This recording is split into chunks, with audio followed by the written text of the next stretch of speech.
I think right now is the best time to start thinking about an off-grid living situation. I think that the economy is in a terrible position right now, and I think it's in your better interest to start thinking about off-grid alternatives.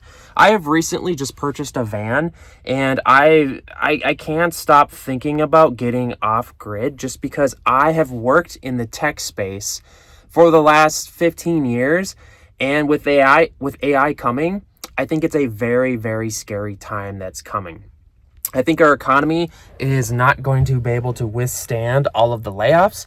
And I think it is now time to start thinking about having off-grid living, like off-grid, buying some land.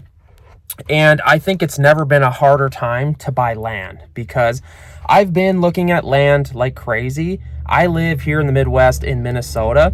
And, it's pretty common to have something that's like even a half acre go for around $10,000, which is insane. I know, but you have to start planning.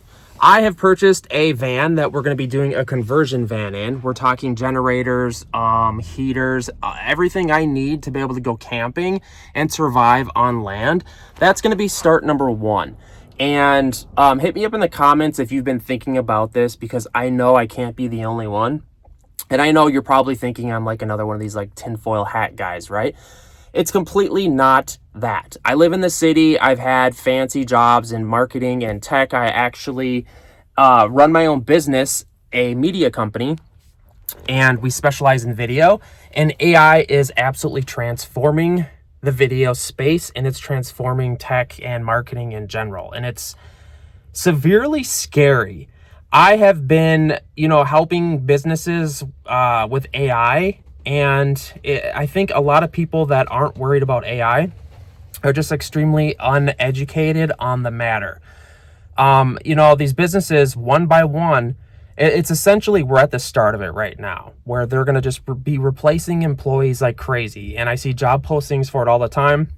One of my specialties is actually doing videos on AI tools for small businesses. So I think that I'm planning to have some off-grid safety situations, and I think you should as well. Here's the reasons. So if there's mass layoffs, what is everyone going to do when we don't have jobs? You know what I mean? So the only thing that's going to win is just ultimate, like total frugality, where we're extremely frugal and you have like zero expenses or close to. There's going to be so many people losing their homes when there's just mass layoffs. And I get weird talking about this because I think it's going to be a really scary time. And I don't think it's going to happen tomorrow. I do think we have 5 years till stuff really starts getting crazy. But I mean, look it up. They already have robots of people cleaning people's homes. Like the robots are going to be like replacing people, and it's going to happen faster than we think. And I work with a lot of this AI software, and it's crazy because the people that are going to be losing their jobs are mostly the white collar people that went to college, which is really unfortunate. We thought AI was going to be taking people's jobs that, blue collar stuff, the people that did drywall and plumbing and stuff like that, but that's entirely not the case. So it's like, it's taking white collar.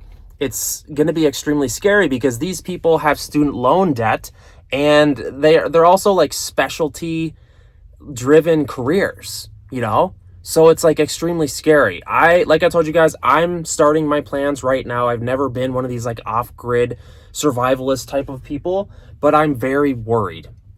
And I've transformed into one of these people within probably the year, because I think it's going to be crazier than what everyone can even imagine. I think even if we start having mass layoffs due to AI, isn't that going to be crazy enough? Like they say that like most Americans don't even have $500 in their bank account to their name, and they can't go without their paycheck. So imagine just mass layoffs. Like it's going to get crazy. I think the banking system's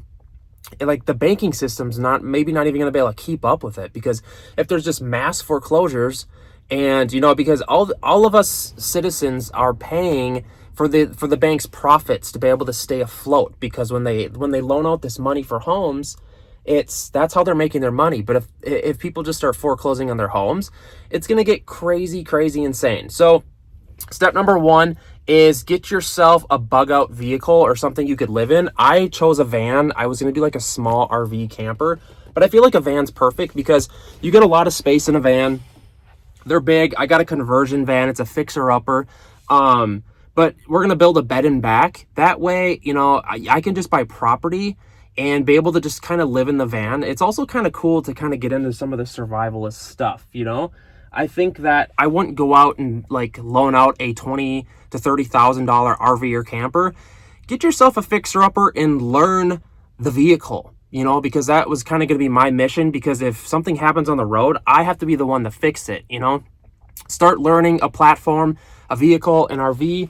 And then step two, just start learning some of this survivalist stuff. I'm brand new to this scene, so you know, like how to heat small enclosures. You know, we're probably going to build a tiny home. But step number two, I think, is after you get your bug out vehicle ready or your camping vehicle, because it makes sense to be able to use the vehicle with multi-uses. You know what I mean? Because you could sleep in it, you can drive anywhere, and it might as well be like a survivalist vehicle. That's what I would call it. Not a bug out vehicle, but a survivalist vehicle in case you have to go on the go. Something that holds gas, fuel, something that has a generator ready to go, something you can cook in, something you can sleep in, etc. Step number two, I think, is going to be to find some land. And I think you're going to want to find land that's not surrounded by tons of people, because I think there's going to be chaos. I think people are just going to lose their minds. There's going to be all kinds of stuff. I keep swallowing really hard because it's going to get kind of freaky, I think. You know, people are going to be breaking into people's homes in the cities. The cities are going to be complete chaos. And I think that's going to be a big problem. And I don't think you want to be in the cities. I'm looking northern Minnesota in the Midwest here. And I don't think you need tons of land. I initially wanted 10 acres minimum, but I don't think I'm going to be able to afford that, because 10 acres is around $100,000 here in Minnesota, which is low-key insane. So getting land is crazy. Contract for deed is also scary when you go to buy land. And again, I've been like researching all this stuff, and it's tough because you want more land because obviously it's better. You know what I mean? You'll have more space to kind of plant stuff, etc. The whole off-grid living, right? And I think past that, you know, you have your vehicle, a way to get around. You're going to need your land. You're going to need a structure. And all of that is to come here on the channel, you know. This channel is mostly devoted to vans. But I do have other channels that I will link down below. And chances are, if you're into this type of thing, you're going to be seeing a lot more of me, because I do own a media company and I do know how to create videos.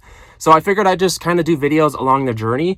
And yeah, it's going to get crazy, guys. Like, hit me up in the comments down below. I can't be the only one worrying about this stuff, because I work in tech and AI, and I was never one of these people. But like, I can see the writing on the wall, and it's freaking me out. So again, make sure to subscribe to the channel. Maybe you're into vans, maybe you're into off-grid. I truly do believe that you're going to need something off-grid soon. I think it's good to start planning an escape route and just have a plan B ready for wherever you're living and staying now. I don't know, man. I know a lot of people in my family think I'm crazy for this, but like, they don't work in tech like I do, and they don't see it coming. All right, I'm going to end this one. Guys, make sure to subscribe to the channel so you don't miss out. I'll see you guys in the next one.